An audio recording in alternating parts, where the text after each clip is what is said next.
Welcome everyone to July's Tenant Talk Live.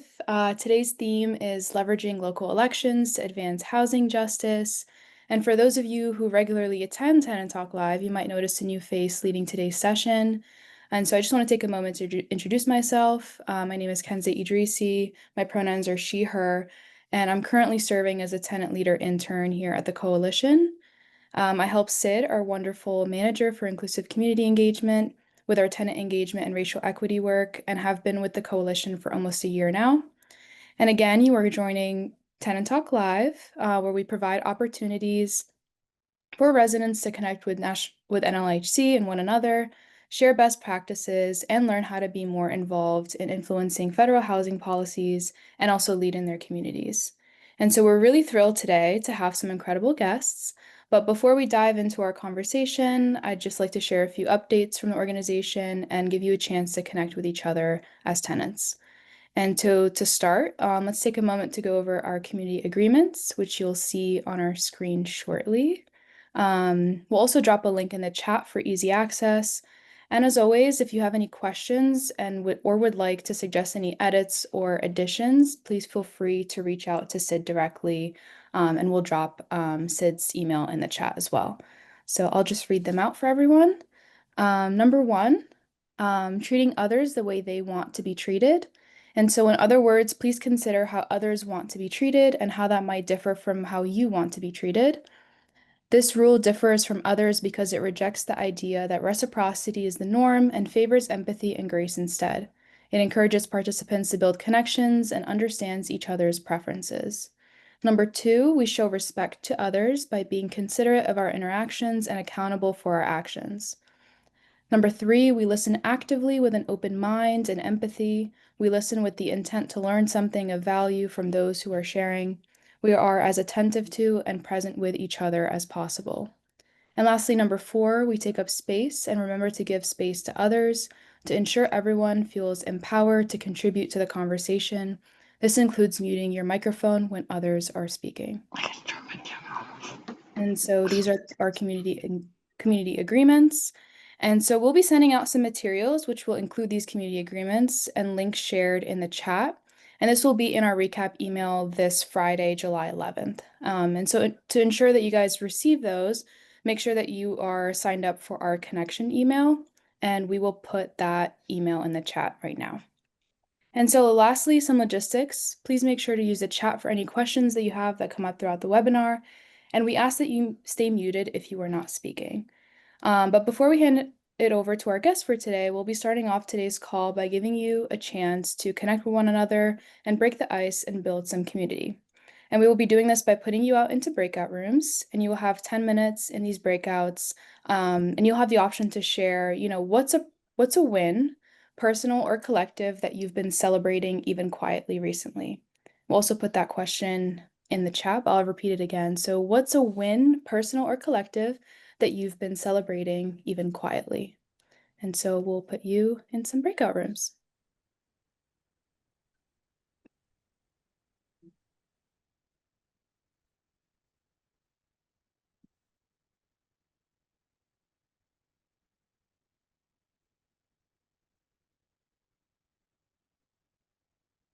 Turn it over to John Levya for an introduction for our guest for today. So take it away, John. Hi, can everybody hear me? Yeah. Hello, Yes. everyone. My name is John Levya. I'm a member of the National Low Income Housing Coalition, a leader in housing justice for all, the tenant leader, and its sister organization, the New York State Tenant Bloc, and a longtime New Yorker. Well, I've lived there all my life, really. I'm excited to introduce you all to two powerhouse organizers that I have the pleasure to work with in New York, Joanne Grell and Lex Rountree. Joanne and Lex were at the heart of building our new organization, the New York State Tenant Bloc, and launching the dynamic, history-making Freeze the Rent campaign. Unfortunately, Levya, who had a big part of this, stuck on a plane and sadly can't make it tonight. But Joanne and Lex and many other leaders of the tenant bloc took on a critical new challenge this year, activating more tenant voters. Today, you'll get to hear more about what the work looked like and what they built and accomplished and engaged in discussion. So give it up for Joanne and Lex, everyone.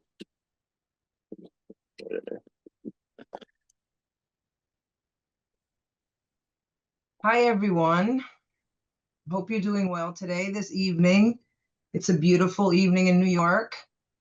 So my name is Joanne Grell, and we're going to show you some slides right now, and we're going to talk through what has been an absolutely amazing experience for myself and the entire New York State tenant block. Can we share the slides? Are we sharing slides?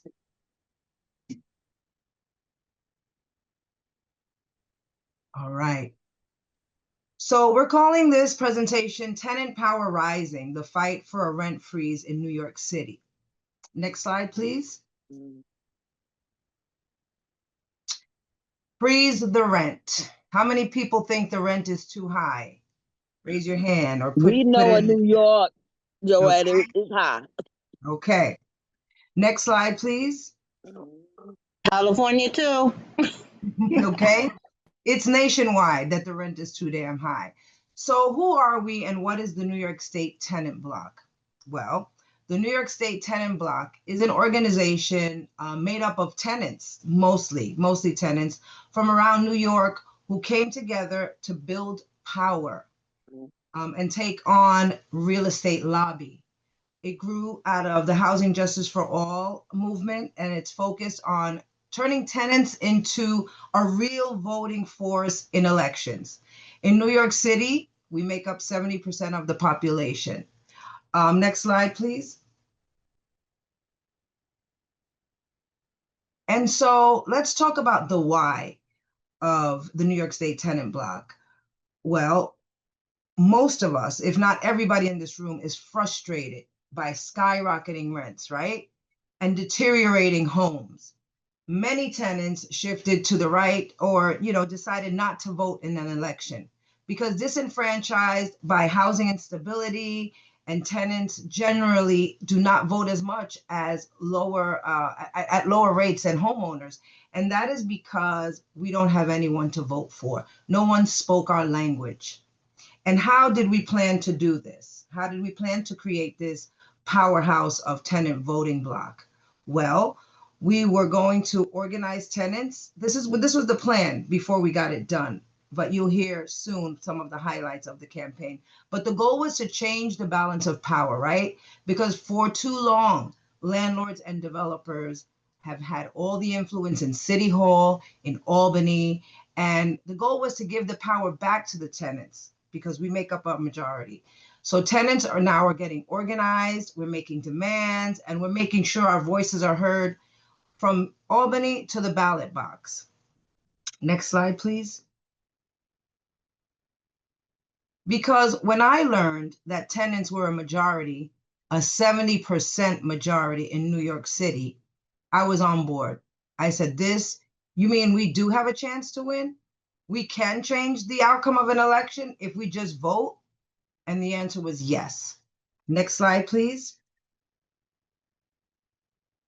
So instead of making tenants individually vote, what we wanted to do was create a block for people to feel connected, for people to feel empowered. Because the minute that I got my neighbors involved, we all gathered together, and then they wanted to get involved, and then their families wanted to get involved, and then their cousins and their neighbors. And before you knew it, we had reached our goal and then exceeded our goal. Next slide, please. So the question is, how does a mayoral race help us win a rent freeze? Because ultimately that was our goal, to win a rent freeze, right? And for some of you that are not in New York City or not even in New York State, what you should know is that the New York City Rent Guidelines Board controls whether or not you get a rent increase. Next slide, please.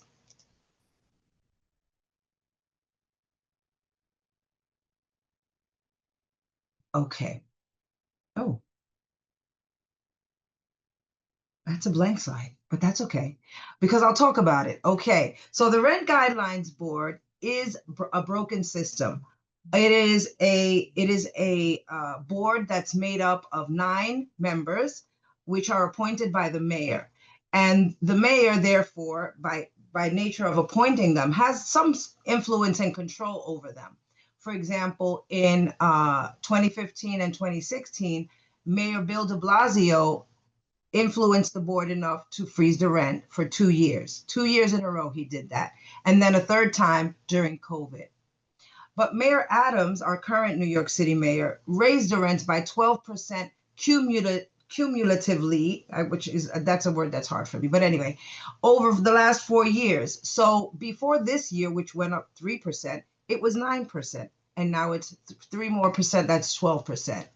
And so the data does support a rent freeze, because several of the candidates running for mayor said, well, we don't want to commit to a rent freeze because, the data, we want to see the data. And the Rent Guidelines Board, their data is flawed already, because they count the entire, for example, the Bronx, right? The Bronx is a county that is very low income for the most part. But in the average median income, when they consider lotteries, housing lotteries, and how much you can afford in rent, they include Westchester County. Westchester County is a county that has a lot of money. So the data is flawed. And then a lot of times the landlords don't report accurately or don't report at all. And so the Rent Guidelines Board does do their own surveys and their own reports, and they found that landlords' incomes were up 12%. So after their operating costs, their income was up 12%. And rent stabilized tenants like myself do not have profit margins. We have rent burdens. And in the Bronx, 50% of this county is rent burdened, which means that you pay more than 30% of your income in rent, which right now it's just ridiculous. And so tenants are struggling. We go to the Rent Guidelines Board year after year, and we tell them our struggles. We give testimony. A lot of people come that are like that don't speak English, and so it'll be translated by someone, or they have mobility issues. They will come in their wheelchairs. They will come with their canes. They will come with their walkers, and they will testify of what a rent hike will do to them. And year after year, the board does not care. They will raise our rent anyway, which is what they do. Okay, so next slide, please.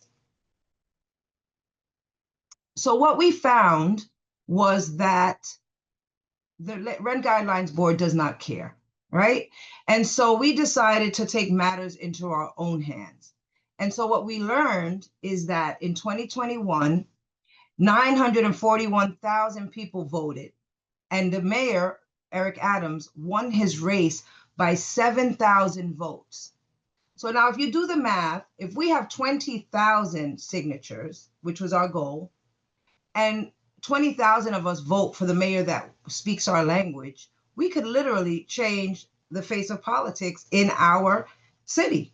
And so that's what we set out to do. Next slide, please. And so an organized block of tenants, like I just said, we could swing the election. 20,000 signatures, 10,000 tenant voters, 7,200 votes in 2021. The math was mathing, and we said, you know what? We can win this election. We are the majority, and we can elect a mayor who stands with us, not real estate. And that's what we set out to do. And so I was all in the minute I heard that we could actually win this. And so for next steps of the campaign itself, highlights, and our impact, I'm going to turn it over to Lex. Hi, all. I'm Lex. I am a volunteer field lead with the Rent Freeze campaign, and so I'm going to walk through some of the steps that it took to get us to 20,000 signatures and a pro Rent Freeze mayor. So next slide, please.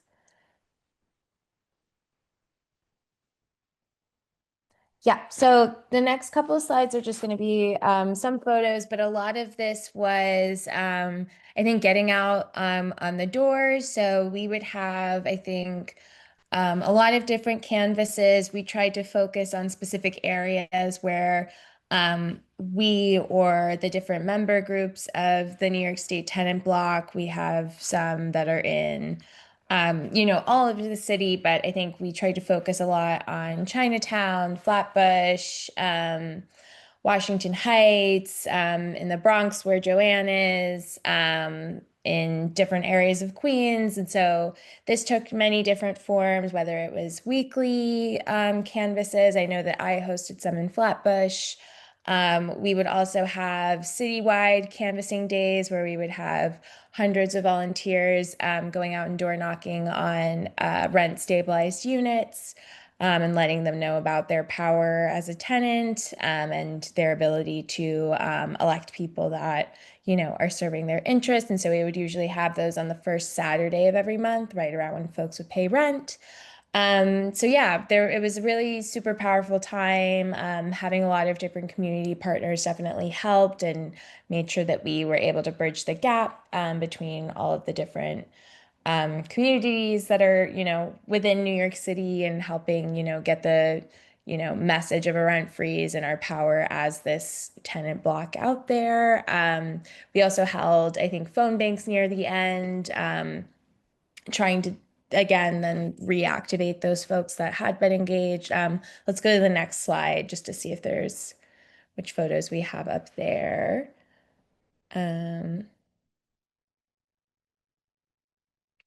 Yeah, so a lot of different things. We had folks that reached out and were interested in partnering with us. So different groups that were, trying to similarly, engage folks in their neighborhood and kind of take it back from these more, I think, corporate interests. That was, I think, a lot of the focus. And then I think on the next slide, we should get into one of our big structure tests of the campaign. So once we hit, I think, around our midpoint, or maybe this was when we had, I think, 15,000 signatures, we held a really big rally at Riverside Church, which is a really big church in Harlem, and especially, it has a lot of social justice connections.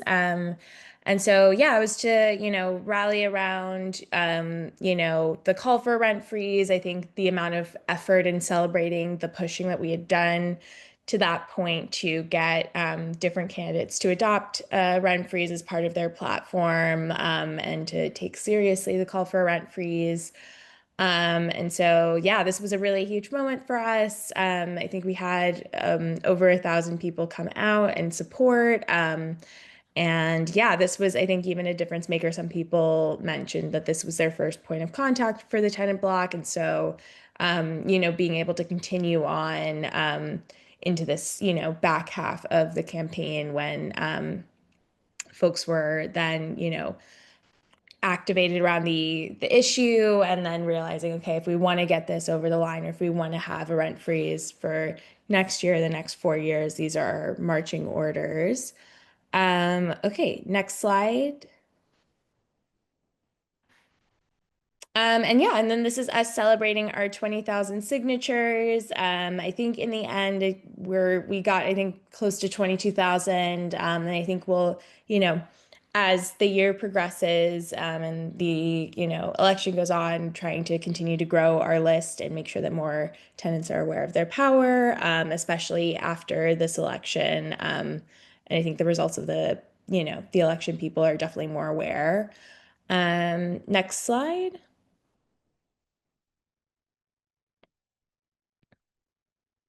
Yeah, and so just to, I think, remind folks of what the goal was. So to collect the 20,000 signatures, recontacting that list through different methods, whether it was phone banking, text banking, and then plugging into candidate canvases. So for the candidates that were strongly committed to a rent freeze, knocking on doors to help turn them out, or turn out as many voters as possible in support of them, to let them know that we're tenants, and the power of us voting, and the power of us voting for pro-tenant politicians and policies.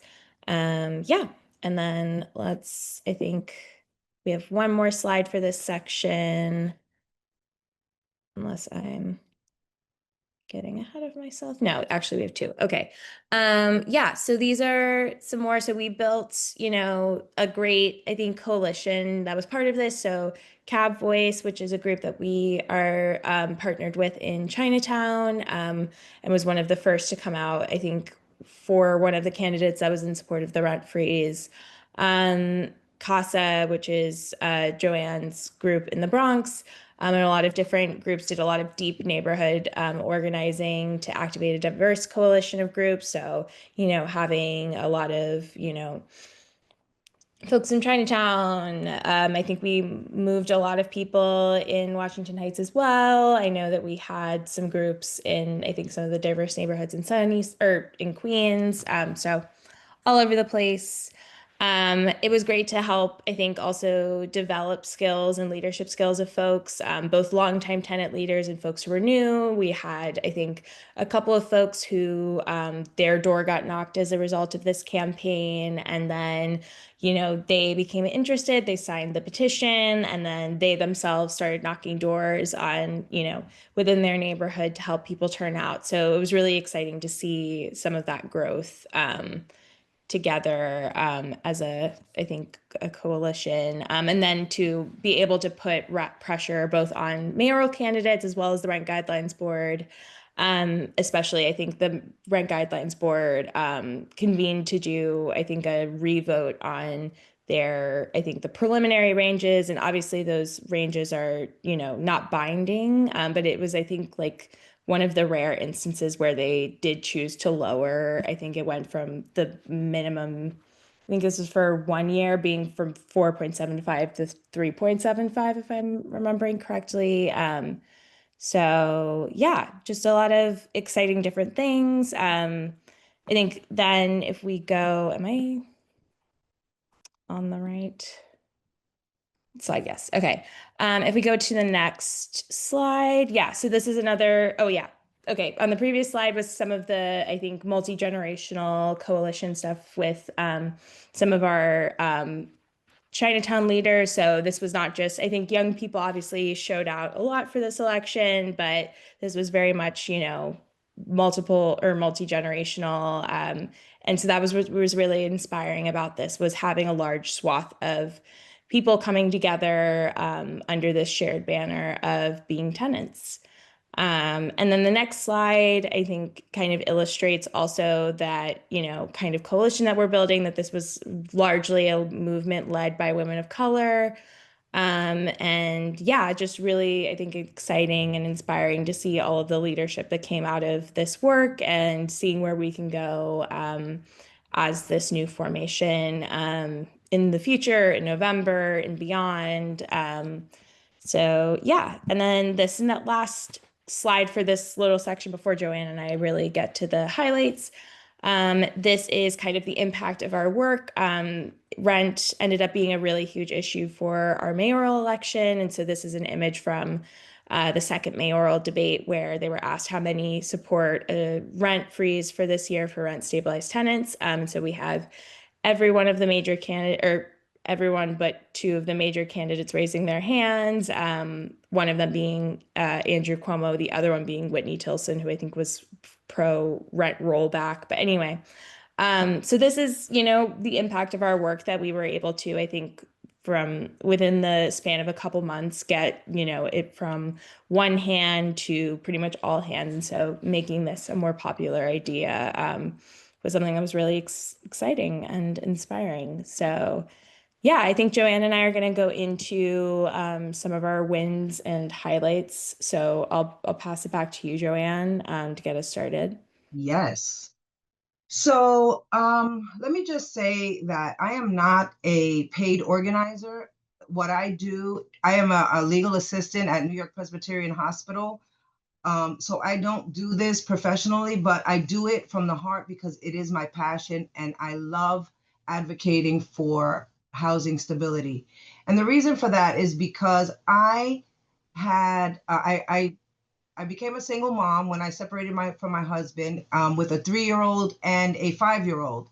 And not knowing how I was going to go on, I found a rent stabilized apartment in the Bronx, in a great area of the Bronx. And let's fast forward 23 years in the future. Today, I have 2 children who have graduated college, one who's in medical school. My son is a filmmaker who just had a film at Sundance, and I am still in the same apartment. And this is all a testament to housing stability, affordability. It is why I do what I do, because I want everyone to be able to progress and their children progress just like mine did because of affordable rent, right? And so I've recently said that having a rent stabilized apartment in New York City is equivalent to having generational wealth, okay? Because at the end of the day, we may not ever own a home, but we have a home to come home to that is still affordable. And this is the way it should be. This is the way it should be. Rent should always be affordable. You shouldn't have to have 3 and 4 jobs just to pay your rent. And so that's why I fight so hard for this, to keep housing affordable. Also, your question in the breakout rooms was, what is a win that you've been celebrating, even quietly? Well, this is my win right here, okay? And I'm not celebrating quietly, okay? I'm being very loud about it, because to see it go from January until June in just 6 months, what we were able to accomplish. And look, I didn't do it myself. Lex didn't do it herself. It took everybody, all hands on deck, both guns blazing, for us to accomplish what we did. And we're going to continue to accomplish it, because now that you know that you can do it, the sky's the limit, right? And so what we were able to do, and if you'll put the next slide, besides making affordable rent a rent freeze, the topic, number one question at the debates, both debates, was the number one question. And it was a deal breaker for a lot of people, voters wise. It was a deal breaker. If you don't support a rent freeze, then you don't support me. You don't see me. You don't know my struggle. And so next. And so some of the things that we were able to accomplish and the impact that we were able to make is we collected over 20,000 signatures. We collected, I think, 20,900 so far, and we're going to keep on going. Over 700 individuals volunteered. Can you believe that? Most of them young people, which was so incredible to see. And by the way, when I went to vote, I took my daughter and my 18-year-old niece, who was just voting for the first time. No more future voter sticker for her. She got a real I voted sticker, okay? And so 3 citywide canvas days. Those were the days, like Lex said, at the beginning of the month, when it's time to pay your rent, we would go door knocking, and in all the different boroughs of the city and several different neighborhoods in those boroughs. We canvassed, we collected signatures, we went to parks, we had tables. One of the ladies from my organization, CASA, Community Action for Safe Apartments in the Bronx, was the high scorer. She went to colleges and had the young people signing, and they were so excited to sign. Because at the end of the day, what good is it to go to college and get into maybe financial aid debt and come out and you can't even afford your own apartment, right? And so everybody can relate to a rent freeze. As a matter of fact, 78% of people in New York, period, believe that that's a major thing that we need to work on, is freezing the rent. So a powerful rent freeze rally with almost 1,000 tenants. Can you imagine 1,000 tenants in one building in a church with signs that say freeze the rent? I can just close my eyes and remember that vision. It was absolutely beautiful. And the energy in that room, I just got chills, was palpable. It was incredible. It was a sanctuary space. We had some challenges before we actually made it into that church. Another church had canceled us on the day before the event, so we had to pivot. But pivot we did, because that's what we do, right? And so we did it, we accomplished it, and it's just been an incredible ride. So this is my win. And I'm saying it loud and proud, like somebody said in the chat. Okay, so I'm going to turn it over to you, Lex. Take us home. All right. Can we get the next slide, please? All right. So, so we held 12 phone banks. Some of them were Spanish language as well. So trying to, again, spread our reach, make sure that we're speaking to everybody, getting to, I think, like the language justice point of it is making sure that this call is accessible and more people are aware. Sending out, so we made 300,000 or I can't read today. 30,000 calls, 20,000 texts plus. Rent freeze really did become the defining issue of the campaign. I think through the narrative, through again what Joanne is talking about, I think that like lived experience of it is a very real thing to be living in a city where our wages are trending downwards or are stagnant, and the folks who are collecting our rent are, you know, making way more money, and that this is, you know, kind of very much, you know, a which side are you on situation. And so that was really exciting to see. And then, yeah, the win heard around the world when Zohran Mamdani won. I think, you know, I think it was in 3 rounds, but I think having that lead on election night, Joanne and I were together with some other folks on the Rent Freeze campaign, and it was just, I think, a moment that none of us really, I think obviously we thought he was going to win, but just, you know, it wasn't expected. And so I think just a really exciting time for us as tenants to celebrate and to see the power of when we come together, and the power of, knowing your neighbors, like really just like making it the thing. Like I was taking my clipboard to if I was going to a party or whatever event, I was like, somebody needs to sign, we need to get this going. And so, yeah, it was just a really exciting, powerful time. And so, yeah, we're hoping to take this into the rest of the year, into the rest of the fights that we get into. So yeah, I think that's it for us in terms of the presentation. But yeah, I think we're open to questions now. That's, I think, the last slide is question. Yes, thank you so much, Lex and Joanne. We really appreciate your presentation. And so yeah, we can open it up to questions. I know that there was 2 in the chat that haven't gone answered, so I can share those, and then if we have some time, we can allow some others. The first is, did you support both of the candidates who wanted to support affordable housing? In KC, we would love to have one candidate as amazing as your 2 good candidates. Could you repeat that? I'm sorry. I was looking at these Yeah. great pictures in the chat.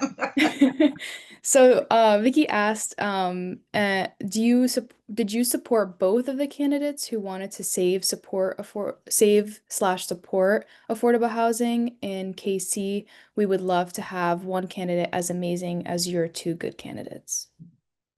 So we actually did. We did support 2 candidates, although by the end of the primary, we actually, out of the, let's just say, I think it was 6 or maybe 8 candidates, we got 6 of them to commit to a rent freeze, because that was part of our mission. It was like, if you do not support a rent freeze, then we're not even going to tell our members and the people that signed our petitions that you know, to even look at you. Of course, we didn't tell anyone who to vote for. That we don't do that, but we definitely told them who was committed to a rent freeze. So yes, we did actually support 2 candidates.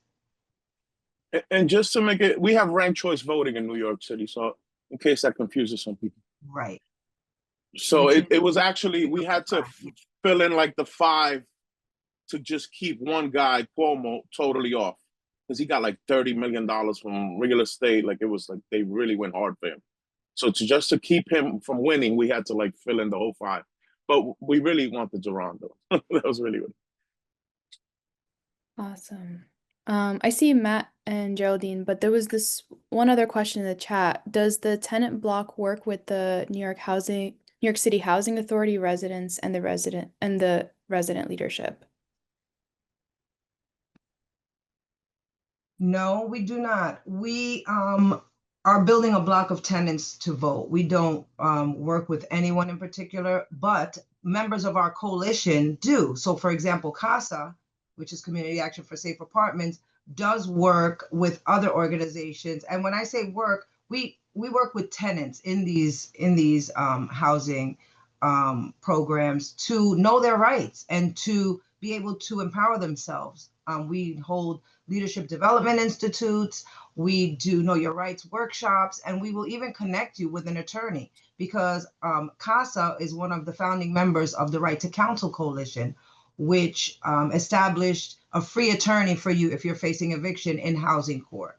So while the New York State Tenant Block does not work with organizations, with agencies within the city, we definitely do our individual coalition members do help members of the community and tenants to empower themselves so that they can stand up for themselves and stand up for their communities.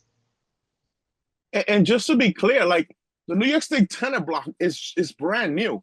Like we were just picking out a logo about how many months ago, Joanne? In January, February, yes. January, we were picking out a logo and what we were going to go with and all of that. So it's like we haven't even had time. We've just been focused on this election and building power, because there's no sense in even trying to talk to people unless you have power, right? So to these agencies or anybody really. Amazing, amazing. I see Matt, you raised your hand if you'd like to unmute. Yes, can you hear me? Yes. Okay, good. Something before, we're getting toward the end of the hour, but at the start of the hour, there was some discussion on the floods in Texas, and I guess there's some in North Carolina.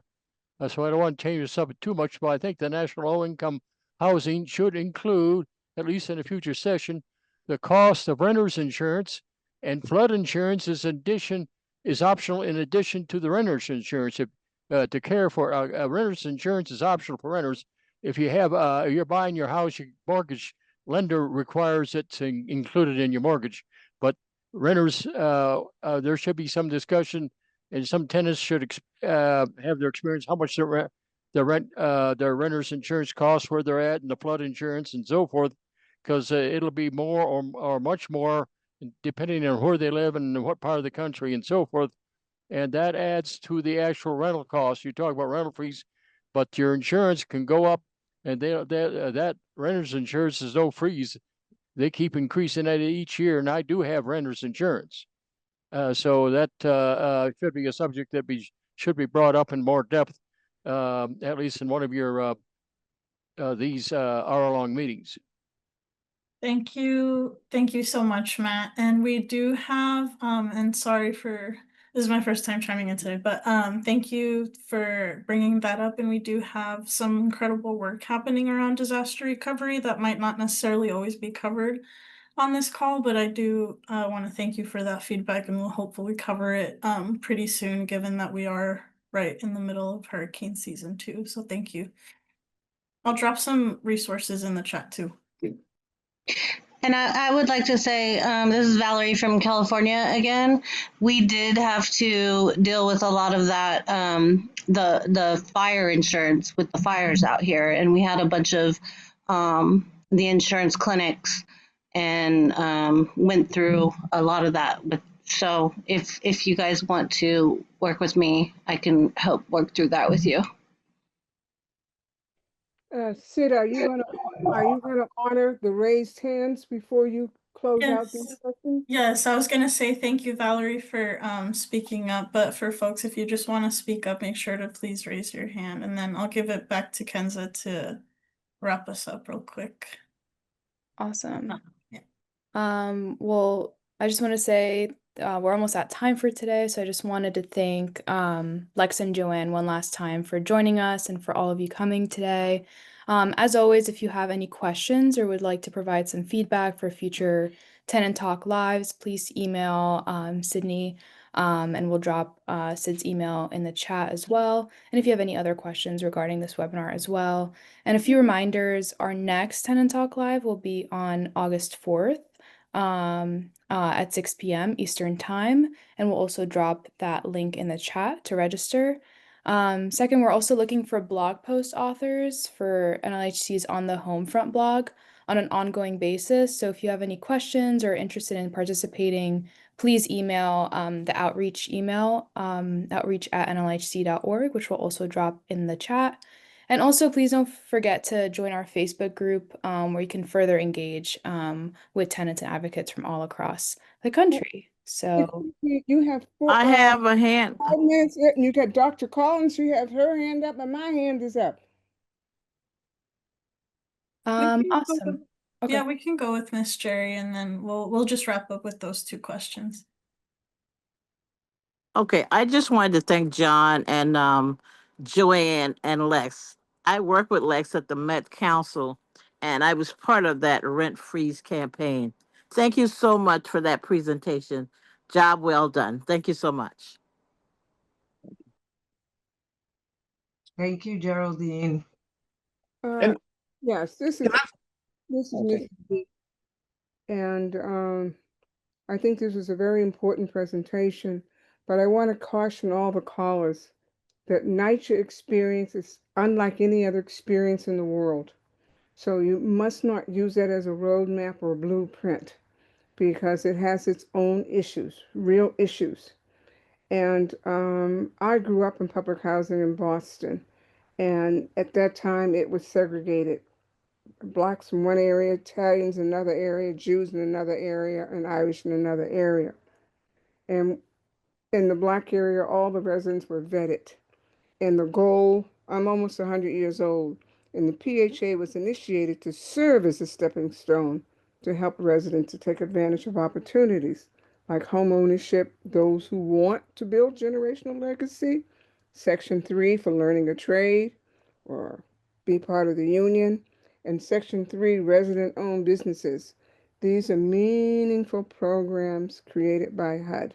Unfortunately, many tenant leaders within NYCHA have not prioritized making these tools accessible to residents. And it's important that we now make space for newly arrived individuals to access the same opportunities you work so hard for and endure. I think it's incredible what you accomplished, Ms. Grell, with your children, and it's wonderful.